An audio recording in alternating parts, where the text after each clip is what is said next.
Inilala naman ng ilang tagahanga kung paano sila pinasaya ng nag-iisang hari ng komedya. Saksi si Bam Alegre. Kasabay ng banayad na pag-ulan ngayong gabi ang pagbuhos ng pakikiramay ng mga Pilipino. Lahat na lungkot sa balitang pumanaw na ang ating hari ng komedya. Nakakalungkot kasi parang malaking kawalan siya sa industriya ng showbiz. Magaling siya magpaligaya sa mga tao.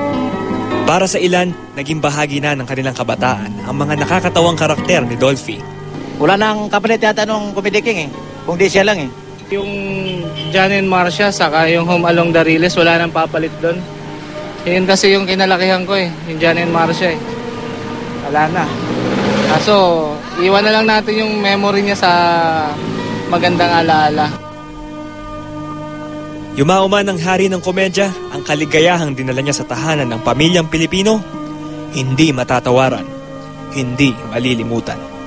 Bam Alegre, ang inyong saksi.